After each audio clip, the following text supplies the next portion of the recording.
Good evening, everyone. Can you each raise your hand to make sure you can, one, hear me, and two, to tell me the volume is acceptable?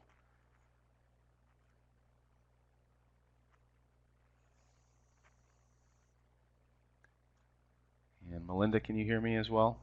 Great. Well, welcome to each of you to tonight's PLC webinar. This is the second PLC webinar I've had the fortune of facilitating, and I'm excited to talk to you tonight about how to best integrate Insight. So really from a view of 30,000 feet to start with, please think of tonight as a conversation more than a presentation.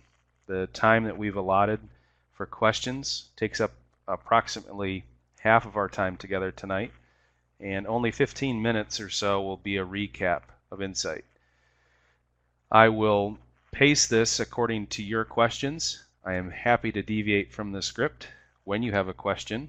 So there's two basic ways you can do this. One, you can raise your hand if you are on speaker, and be happy to take your questions that way. Or you can simply chat in the chat box, which is probably the most efficient way to do it, and I will respond to questions as I see them. Okay? All right.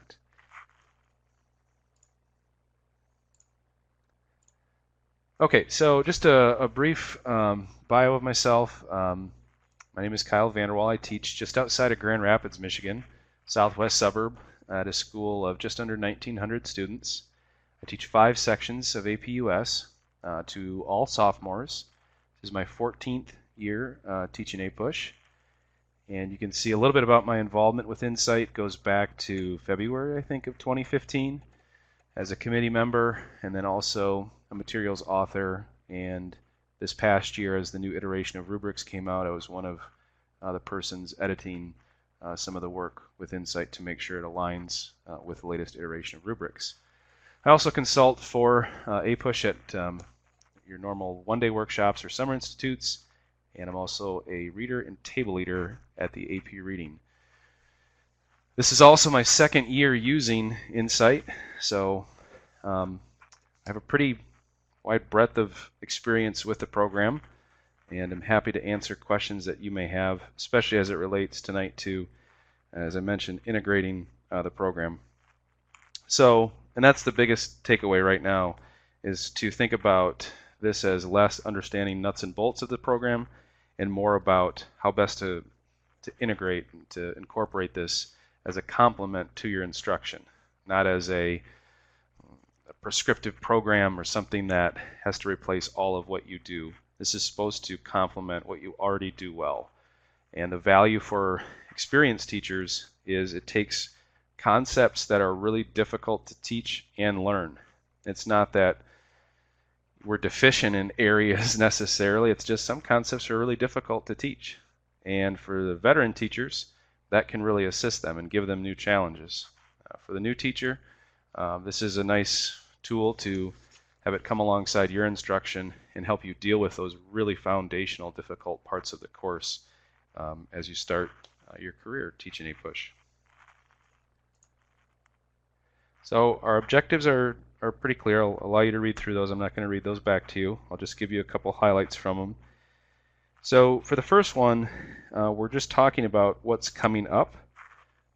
Perhaps in November, maybe December for some of you, is one of the building blocks on Reconstruction. It's actually from Challenge Area 3, and it's building block C on the Reconstruction era and regional identity. And we thought that walking you through how to plan one from start to end might better allow you to conceptualize how to incorporate this in other challenge areas. The second bullet point is something that people really need to take to heart, integrating this at your own pace. There's 10 challenge areas. Perhaps you're ready to integrate all 10, but if you're not, don't feel bad about that. I know people who have used this program with 5 or 6 challenge areas with a lot of success. A lot of it's based on your needs, the needs of your students, and what you have time to do.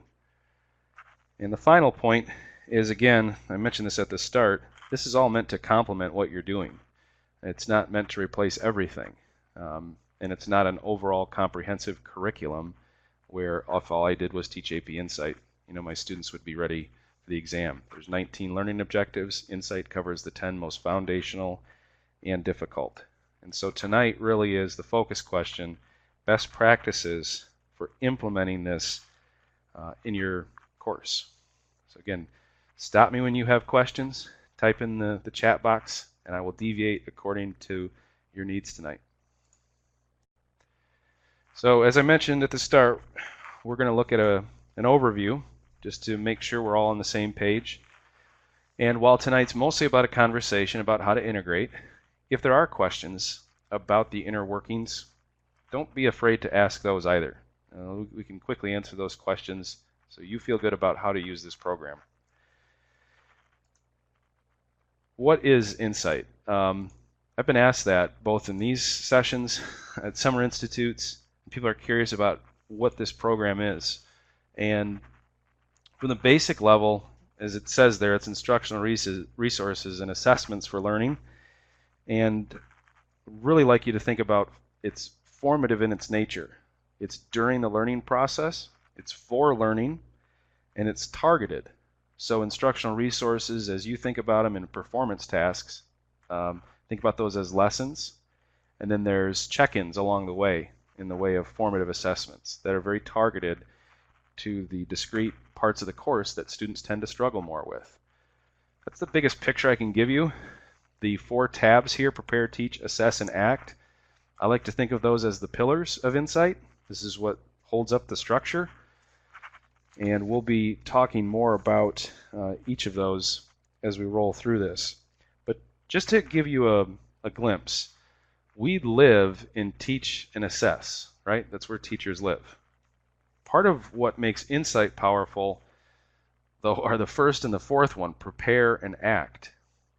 If you knew that your students were going to have a tougher time learning material, you would spend more time preparing for that. And that's what the prepare piece does in Insight. It allows you to unpack challenge areas, to understand why they're challenge areas, to know when they're going to be taught during the course, to know what you would have had to already teach prior to using building block performance tasks. It's something we're going to talk about later, but it's an essential understanding for you to know that there is content that needs to be taught before you ever approach a performance task or an assessment. And the prepare piece allows you to know that well in advance. The act portion, I had a person in my Summer Institute this year who has 160 some students in APUSH this year. That is an unbelievable number of students to teach in any AP course. And so when you think about giving feedback to students on how they're doing and how they're performing on assessments, that you can be overwhelmed pretty quickly. And the ACT resources, when a student doesn't understand something, the ACT resources really put on the student to go research with resources, why didn't I understand that? And what can I do to close a gap that clearly exists in my understanding? So we will cover 2 and 3, teach and assess. I really want to highlight prepare and act because that's what makes this program, I think, different for teachers and students. So the full cycle of resources is something we're going to go through, and we'll go through it step by step. The formative assessments and teaching tools are found in teach and assess. This is somewhat of a labyrinth to get used to if this is your first year. You're probably searching through the site, and at times you might feel overwhelmed. And if you've already experienced that, that's the time to ask a question tonight as we work through this. And I'll do my best to guide you in the right direction for how to use this appropriately. Also, we're going to talk tonight about if you teach the course chronologically or if you teach it thematically. Insight has different conceptual maps for you that's going to help you with your scope and sequence. So the content and the structure of the exam is mirrored in these formative assessments and certainly in the performance tasks. But just remember, these are really specific misunderstandings about very discrete topics, and they're meant to provide feedback so that students can close gaps in these learning targets. Are there any questions so far?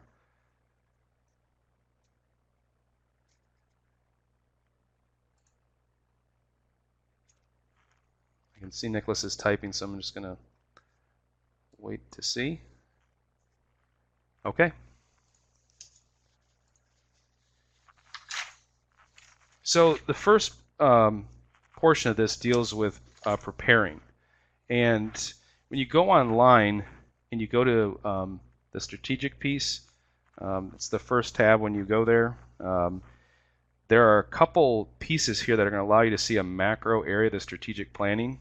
One of them, you can see on the bottom, integrating it, identifying challenge areas. The challenge area concept map can give you a great, if you teach it chronologically, great visuals of how to incorporate this, or how many challenge areas do you have in time period 1 versus time period 3, 4, and 5, which certainly impact your scope and sequence.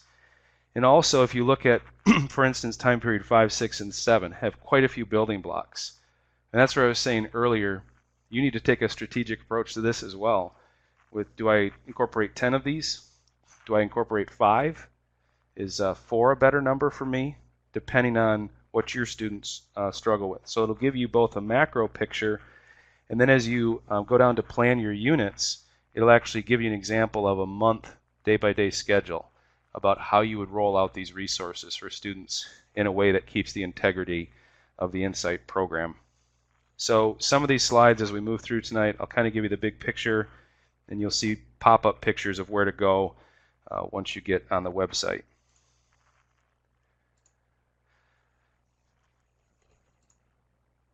And so this can kind of give you an idea. There's two different ways to think about this: a topic translation chart, and this was sort of the concept map I was telling you about. If you teach it chronologically, it aligns well because it'll show you both challenge area and then within the time period where the building block falls and where a challenge area assessment also falls. Great visual for a teacher to figure out how busy they're going to be with Insight in the separate periods. It allows for you to really take a strategic approach when you plan out your scope and sequence for the year. And that's the biggest takeaway maybe. Start with a plan. Don't see this as, oh, I've got great lessons and assessments. Although that might be true, you really need to take a backwards approach to this. You have to start with a plan before you do any quizzes or anything else.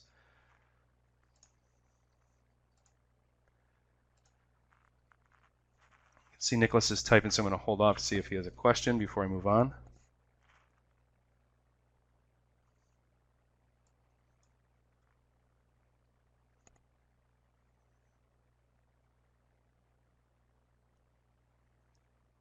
That is correct. So something we'll talk about is each challenge area is going to be defined with a reasoning skill. So you will see continuity, change, causation, consequences, all the reasoning skills of the course. You'd also see a through course skill. In this particular example, we're talking about tying evidence to theses, which is a skill that a student has to know across the whole course. And it'll also deal with content areas, specific areas of the course where the student struggles with that content. The challenge area assessments have DBQs and long essays. Most of the formative quizzes will have short answer questions in addition to stimulus-based multiple choice.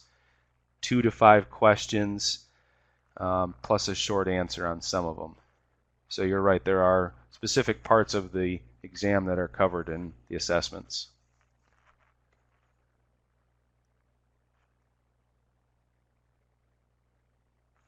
Yeah, and Marianne makes a good point that one of the points we're going to talk about tonight is you don't have to use all 10, right?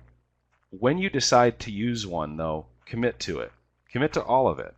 The building blocks, as Marianne points out, these work, there are what they sound like. They're building blocks. One builds upon another. And so they will escalate in degree of difficulty, which ultimately prepares that student to do better on a DBQ or a long essay as it breaks down specific parts of the reasoning skills, or what you more know, just the rubric itself. Right, and so this is a perfect approach, Nicholas, because it deals with content and skills, and those are really hand in glove as you work through this. Okay, so we're going to start with the Prepare tab. When you've logged on the website, you've seen all 10 challenge areas, and We're going to go down to culture and society, context and regional identities, and we're in building block C, which is a Reconstruction era building block. So this deals with, to your question, Nicholas, this talks about supporting claims. So on the one hand, you're dealing with a skill that'll show up on the test with content that might show up on the test. So again, they work hand in glove. There's two different sources you can use to help yourself unpack a challenge area. One of them is going to give you a broader overview, and it looks like this, sort of a click-through, sort of a PowerPoint-ish. It's more of an overview. It'll tell you why it's hard to learn, why it's hard to teach. It'll give you an overview glimpse of what's going on. It's interactive. You can work at your own pace. And this is what it looks like as you click through it. It provides rationale for the historical thinking reasoning skills. It tells you why it's hard to learn for students.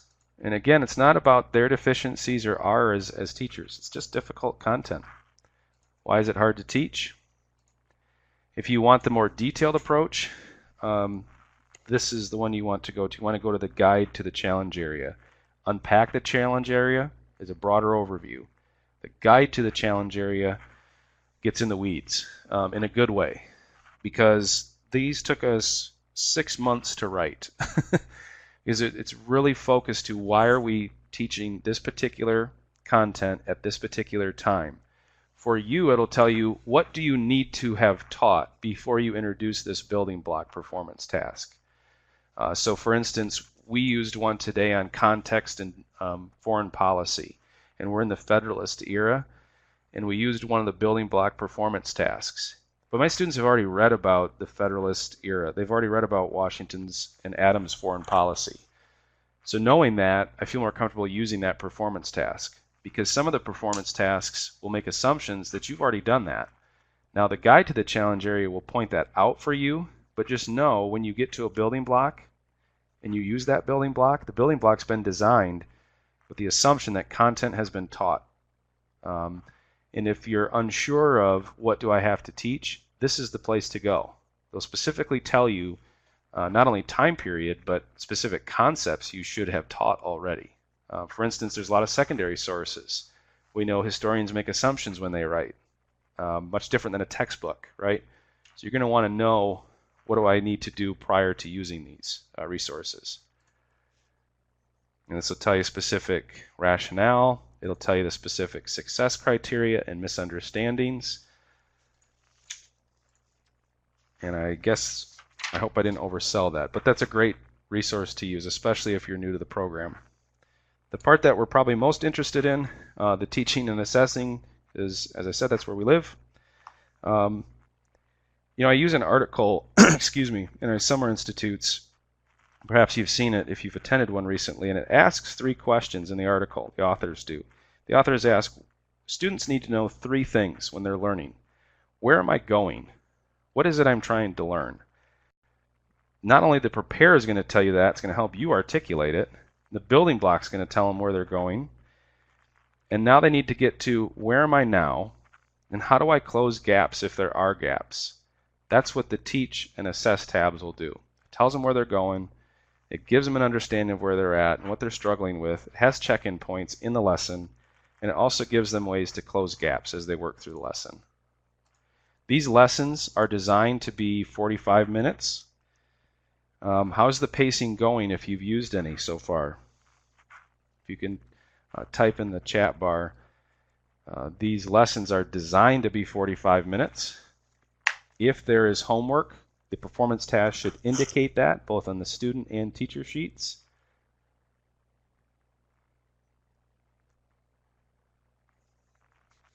How are you doing with the pacing? And as you're typing, this is why they say this is not comprehensive, it's complementary. So you would have had to taught material before so that this can be a complement, not novel to them.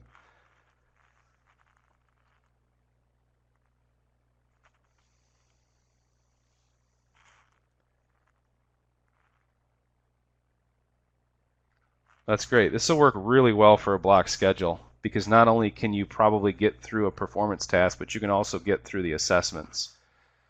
you might even have time to debrief how the assessment went, because the assessments are only supposed to take 15 minutes. 2 to 5 multiple choice questions. If there's 2 multiple choice questions, it's likely that there's a short answer. Short answers average about 12 minutes, so you're looking at about 15 minutes, which would be great for students to be able to debrief that before they left your class. They would know what to do.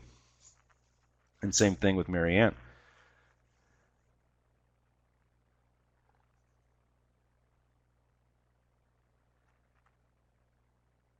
Yeah, and I think Marianne makes a good point here about it's keeping students interested and involved. A lot of the performance tasks will work in a manner where you start off with the whole group, you work to small groups, and then individual tasks. And so the pacing is such that it keeps them moving pretty quickly, and it keeps them engaged. And as I mentioned, my high flyers would also tell me this is challenging stuff. It's worth your time, and it really helps them unpack the skills and content well. Just remember, when you're talking about complementary to instruction, these performance tasks scaffold the reasoning skills and the content well. And so that's what maybe takes it apart from some of our normal lessons we would use.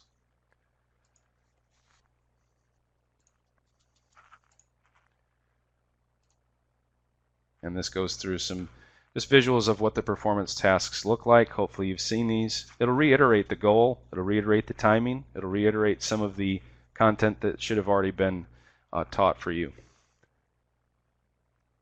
It can be, yeah. This can be both used with a one-to-one format, and it can also be used with paper, both the assessments and the lessons. It's designed for both.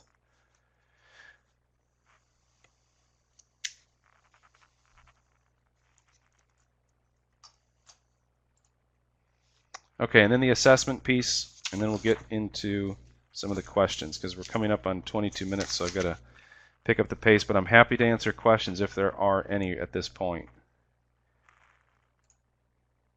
If you have access to computers for assessments, it's helpful. It's not necessary, but what it will do is give you some color-coded feedback, as you can see on the screen here.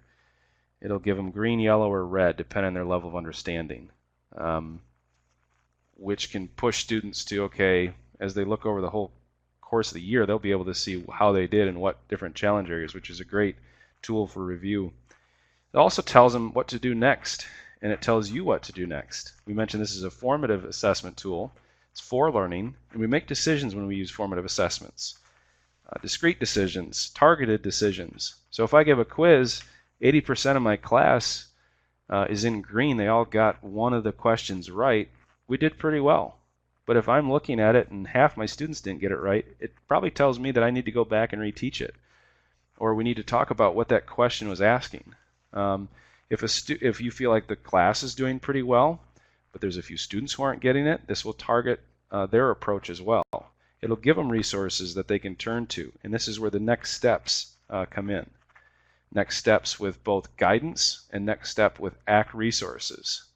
So if you think about when I was in school, if I had a question wrong, it's what it kind of felt like. I got it wrong.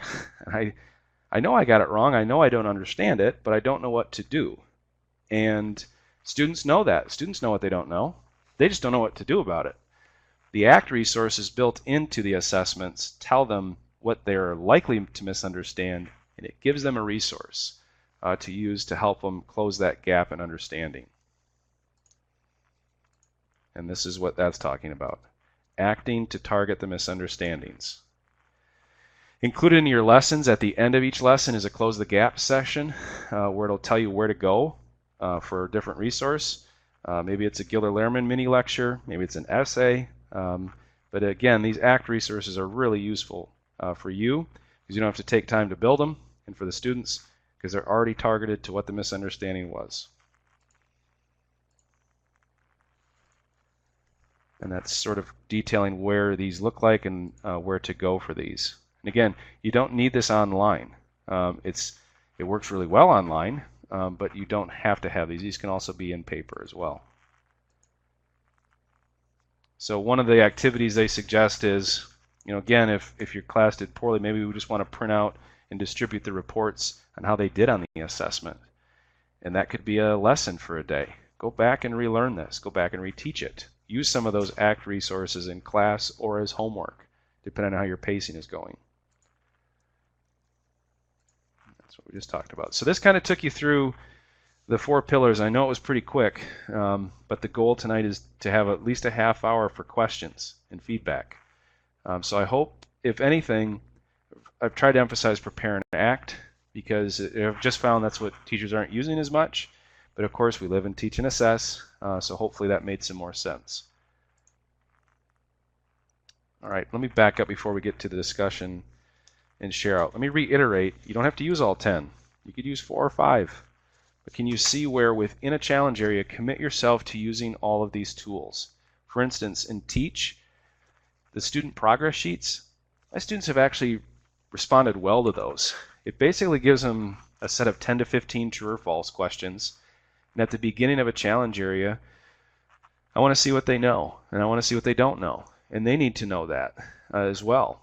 Because maybe they think they understand a concept, but it turns out they don't as much. Maybe they're glued in more now. It gives them vocab to consider. When we talk about regional identities or immigration, the word agency comes up. A lot of them have never heard of that word in that context. So it'll tell them about the vernacular of the building blocks and of the challenge area. So the student progress sheets are a great way to clue students in early. Real-world case studies, every challenge area and every building block has one where it connects the challenge area to something happening currently. And it's supposed to be of an evergreen quality where it's not going to go out of style in 2 or 3 years. So this can be a way to differentiate for students who are really gleaning the information and need a challenge. So it's not just meant for students who need help, but it's also meant to differentiate for those doing well. Are there any questions on the basics of how Insight works before we move on to the discussion?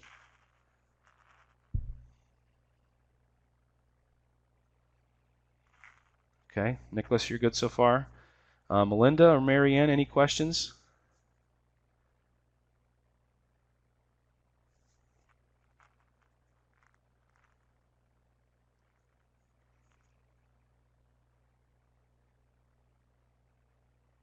Okay. And Melinda, you're doing okay? Any questions? Okay, great. Thank you all. Okay, so we wanted a half hour, and it's 7:27, so we've got 33 minutes, which is fantastic.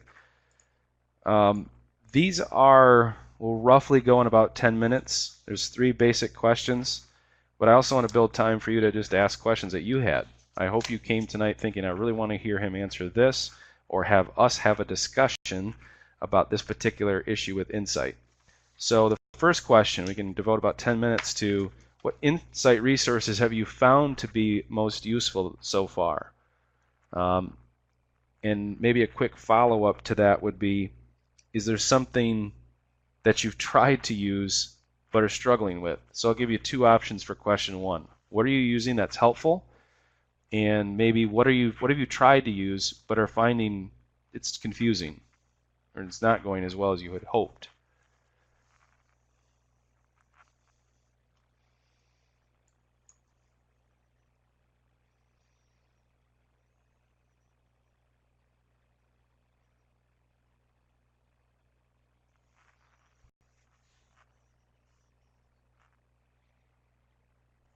Looks like Marianne and Nicholas are both typing, so we'll wait for their questions.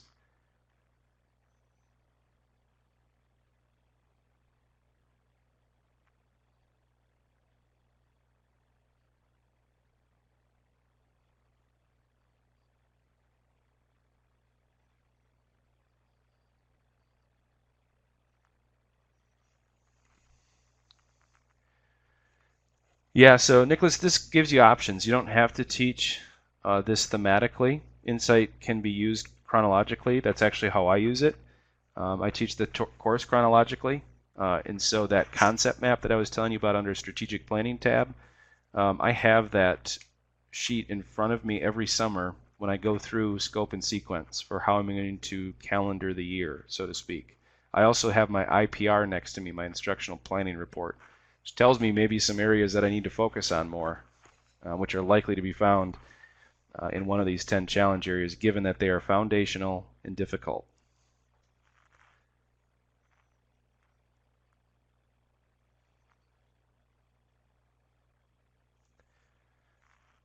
Yeah, I would agree with Marianne that the guide to the challenge areas can be helpful.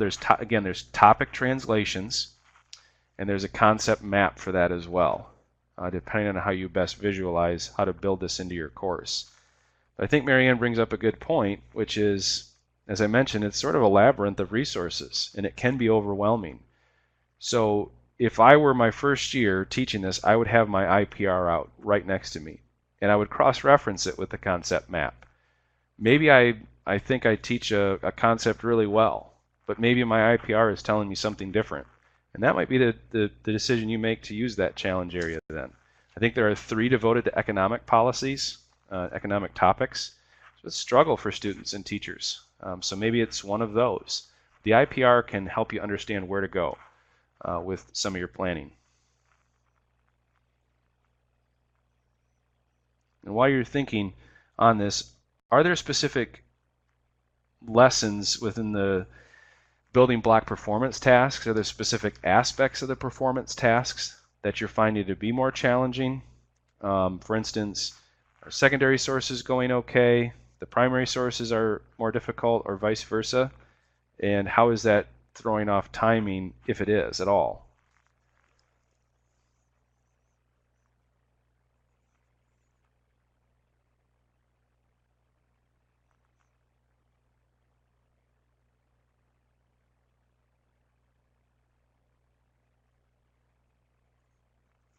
And maybe a follow-up question might be, how did you plan for this year? Do you already know what challenge areas you're going to use, or are you planning this as you go?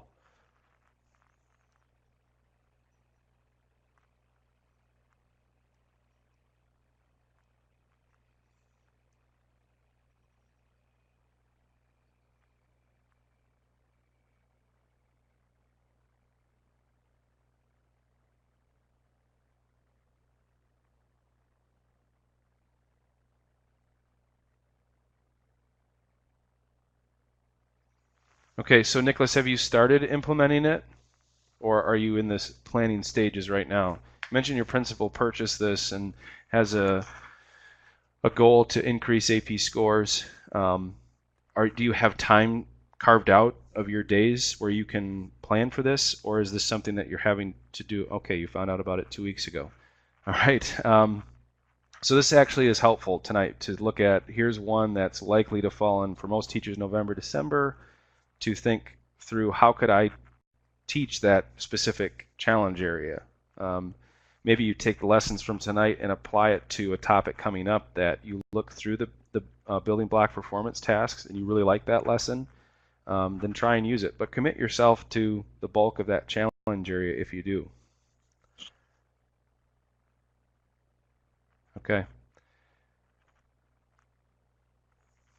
Okay, Nicholas, I'm reading through your comments here. So, yeah, it can still be done. I'm happy to share my scope and sequence with you. I'll share my email, and if you want, I can give you some unit plans that I have.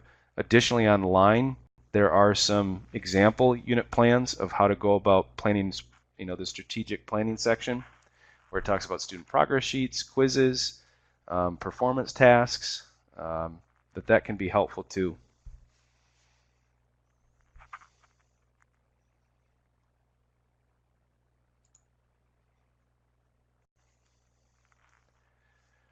And as you've been using Insight, I'm going to wait for Mary. It looks like Marianne's going to ask a question, so I'll hold off on question 2 for now.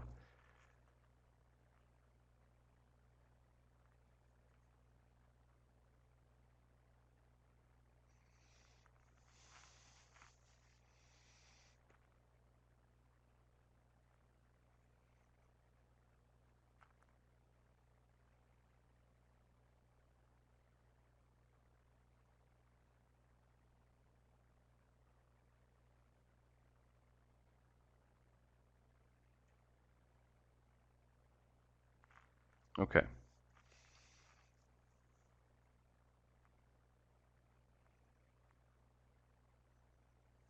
It's a great question.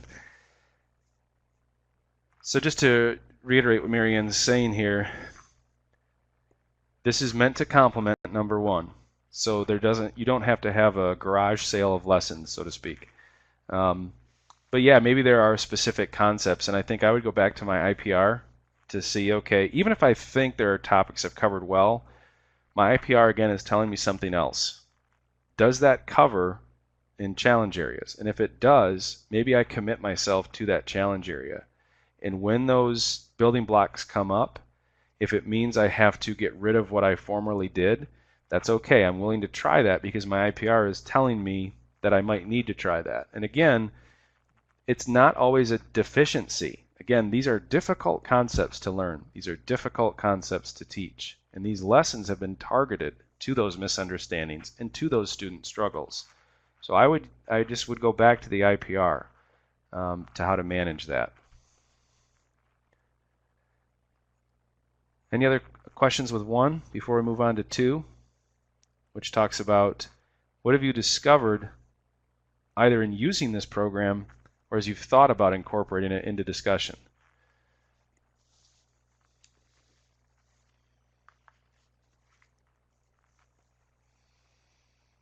And while you're thinking on that, one of the things that it taught me is the import of scaffolding throughout the year.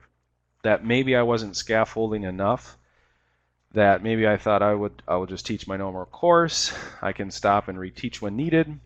But this really tells you that there are a lot of challenging parts to this course, and it's necessary to build out those framework where you can scaffold for students.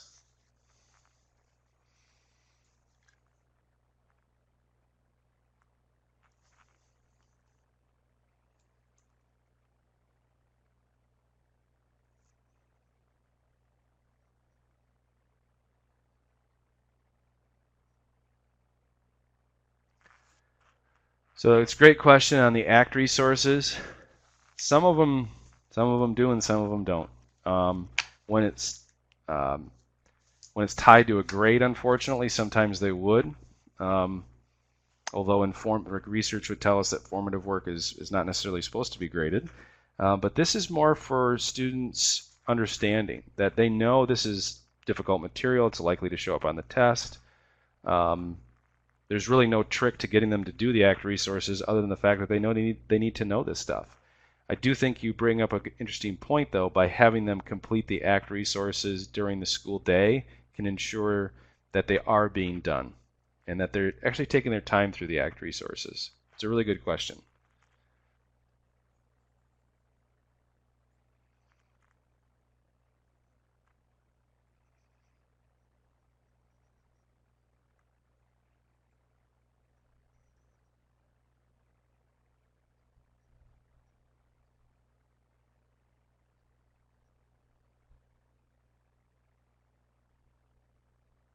It's like Marianne and Nicholas have a couple more questions, so I'm going to wait.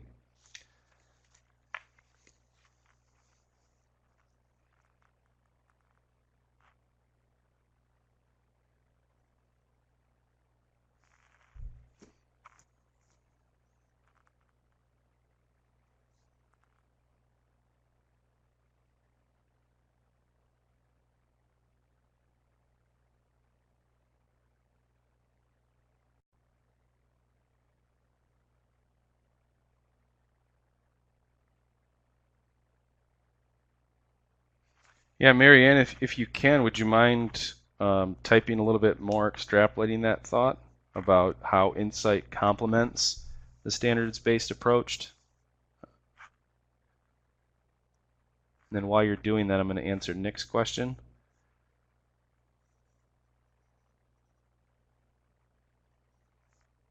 So I know a lot of people who do that, in particular during review. But as you're moving through the course, yeah, to select within the time period what specific key concepts and thematic learning objectives you're covering is useful to them. To give them the whole thing up front can be a little overwhelming, but piecemealing it throughout the year can be very beneficial.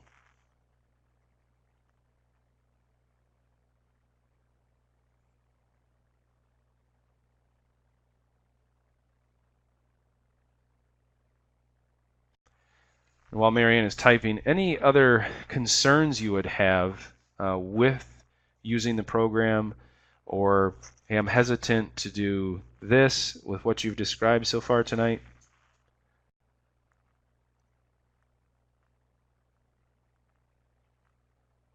Yeah, grouping students during remediation is a great idea, especially if you have a way to differentiate built in with real world case studies. So in Marianne's situation, she has 6 students who know what they're doing, have achieved all the learning objectives. They can move on and they can use differentiation through real world case studies, and she can then take her time and go through the reteaching and relearning process.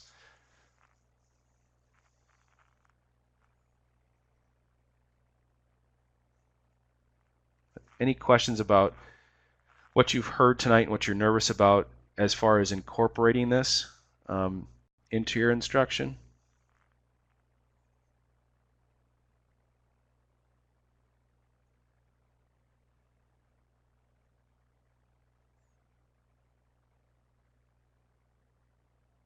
So while you're typing, I would tell you one of my first concerns was the degree of difficulty of the performance tasks.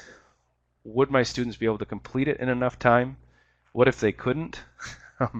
How would it throw off my pacing?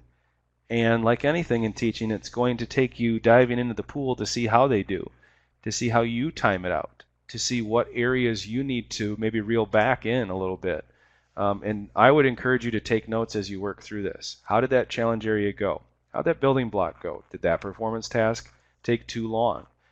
Did you skip through that one too quickly? But to take mental notes of how these go are going to help you adjust your timing.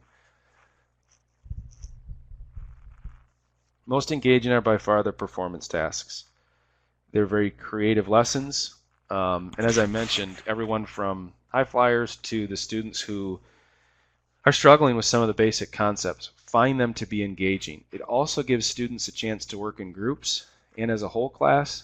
And then finally, it tests their ability to have takeaways. Did they get it? What the lesson was designed to do? So by far, the most engaging aspect are the lessons, the performance tasks. They're great resources. There are different primary sources. There's a lot of secondary sources.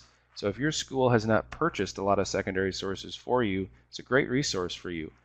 It not only gives you the secondary sources, it also gives you ways to teach them and ways to connect them to the discrete skills that Nicholas, you brought up a question earlier about how it complements the exam and the skills found on the exam. These lessons build that in.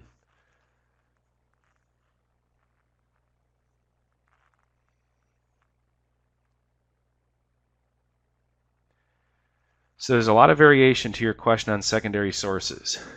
Some of them are quite short. There'll be a paragraph like you'd see on the short answer.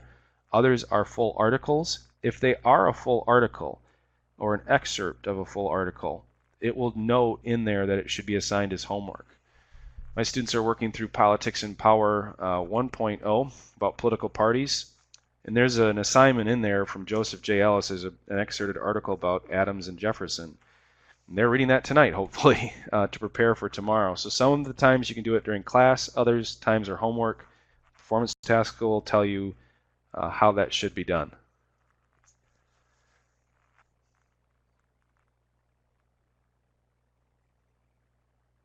Other questions about specific, what's found in performance tasks, how they generally work, or anything you're reticent to use at this point?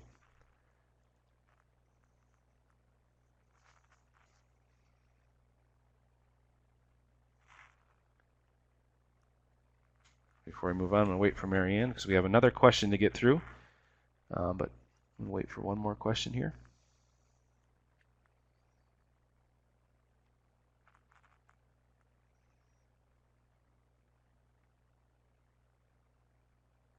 Okay.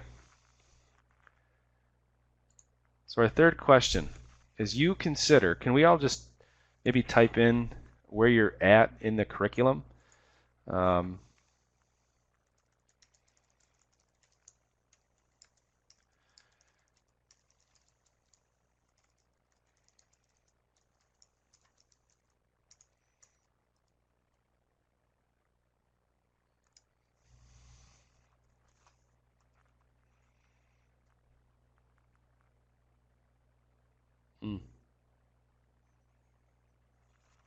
Well, I hope everything's okay with you, Nicholas, being in Houston. Certainly been thinking about you and your whole community. Good. It's good to hear. Okay, so we're all roughly in the same time period here, close. So when you think about French and Indian War through the Revolution, when you go to AP Insight, and if you're able to right now to log in and think about, if you're not already there, what challenge areas can be useful. I mentioned in period 3 we get to the formation of political parties, which is actually a difficult thing for students. They struggle even with the names of the political parties, let alone when they change, when they transform, how they even form to begin with. That can be something coming up where if you're just starting the French and Indian War, that would actually give you time to plan ahead for that. So Melinda and Nicholas, both of you are roughly in the same spot. That can actually be useful for you. You can take some time to look through its supporting claims, CCOT, and political parties, and it will have secondary sources, primary sources. It'll ask them to work on thesis statement writing. It'll ask them to work on tying evidence to thesis. So there's a lot of skills built in that you're probably going to assess anyway with a pretty difficult concept. So you could take the next 2 or 3 weeks. Nicholas, you mentioned you're having to do a lot of this at home. That would give you the opportunity to say, okay, I'm going to commit myself to that particular challenge area. And that gives you a good 2 or 3 weeks ahead to plan out for this.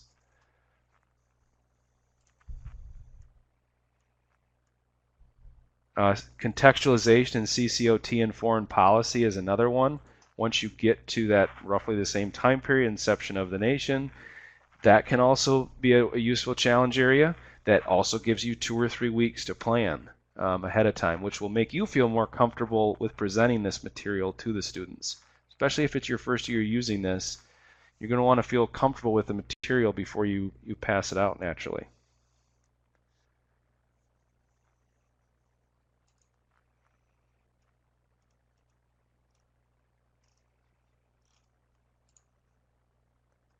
Then I'm looking at one more for you here. Just give me 1 second.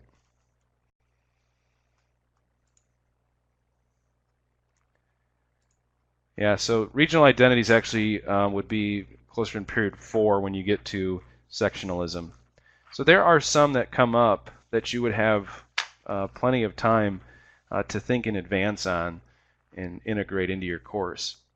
As we mentioned that, as you're thinking on that, what parts of these resources that we've mentioned do you think are going to add the most value, or what do you think is going to be a biggest struggle for you to incorporate this, and how can we help each other plan for those struggles?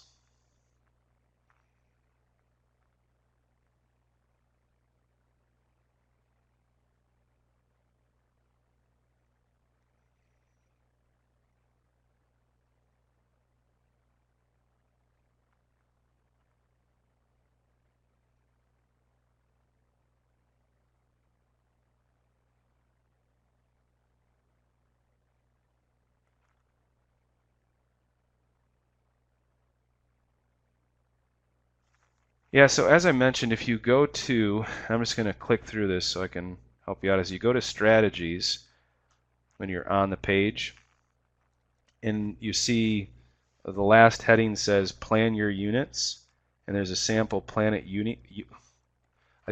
unit planning calendar. Sorry. You can click on that, and that's actually going to give you a month look at how someone built out for September different portions of a challenge area. That can give you a great view of not just big picture conceptually, what am I having to teach, but this will actually give you, this is when I'm doing the performance task, here's when I'm doing the quiz, here's when I'm giving feedback on the quiz. That can actually be much more of a micro picture.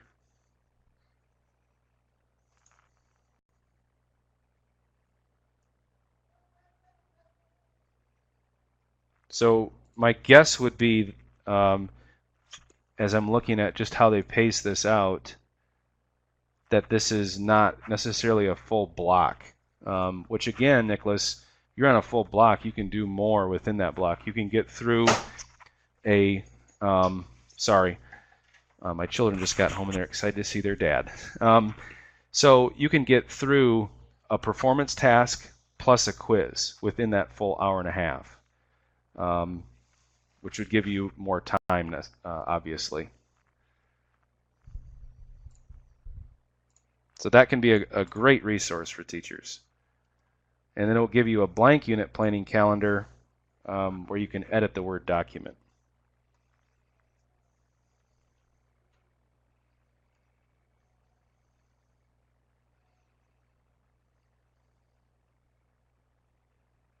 Other questions about what you're nervous about integrating this platform, or just questions you have once you start integrating it?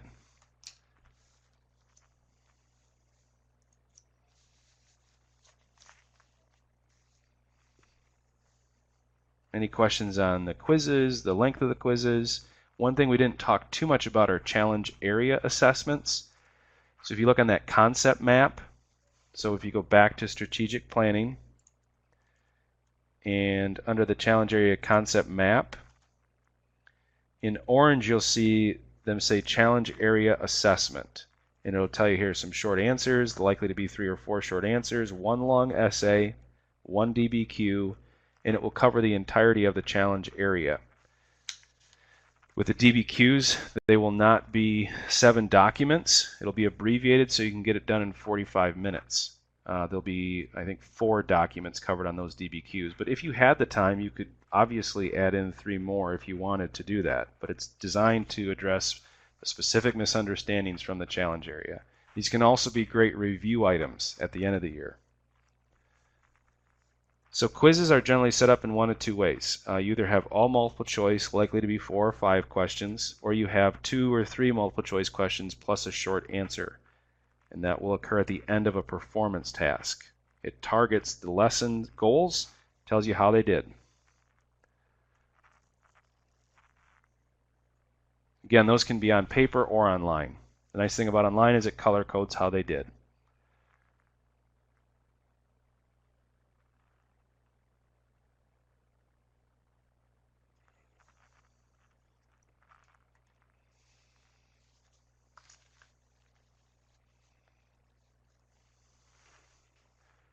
And really, we have 8 minutes left. You can either stick with one of these 3 questions, or really anything for AP Insight that you have, and I'm happy to give you my take on it, and we can also help each other.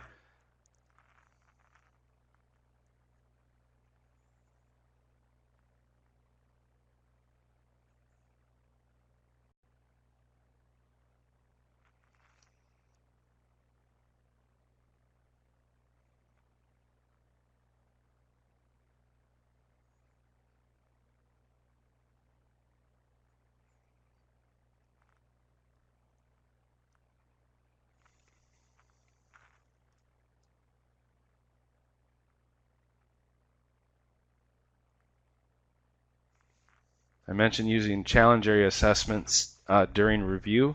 I know some people have found some success with that, where they can't necessarily always find the time to use those during the year, but at the end of the year they're great recaps because they'll cover multiple time periods, much like the long essays and DBQs sometimes will. And just a reminder, everything has been updated to the latest iteration of the rubrics. So you have up-to-date materials on any of these assessments.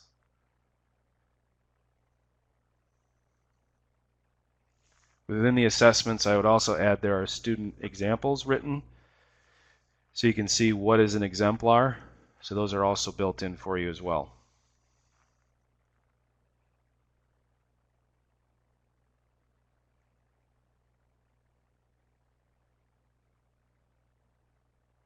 Any other questions, either from 1, 2, or 3, or anything you had that came up tonight?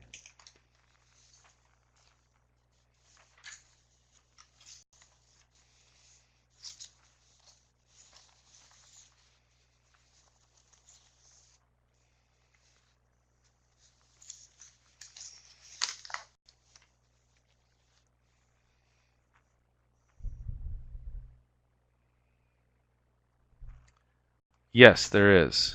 In fact, that's what's last here. Once you get into Insight, if you don't have the opportunity to attend another PLC webinar, you can go online, and the last tab on that home page, right at the top, is Discussions. And if you click on Discussions, it'll take you to, much like the teacher community has that discussion tab, where Insight users are interacting, talking about common issues or common successes. That's a great place to collaborate with teachers.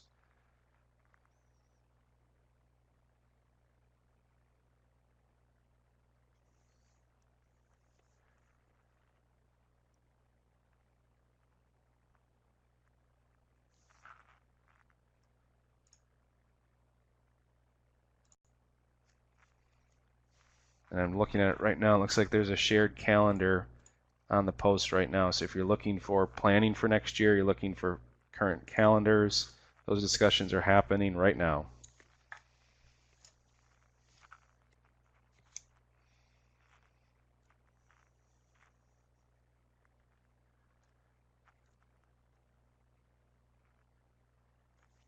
Any remaining questions? I'm going to type my email in case you have questions that pop up during the year. I am happy to provide some assistance as best I can for you.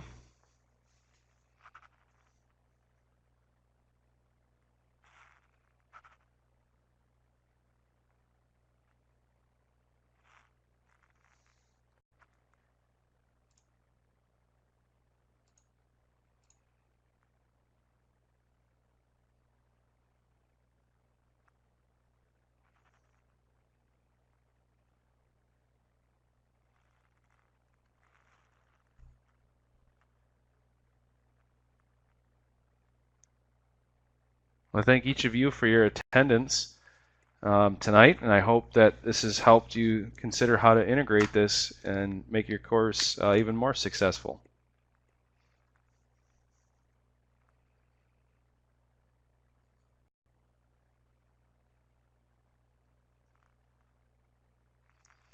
Thanks, everyone. Have a great evening.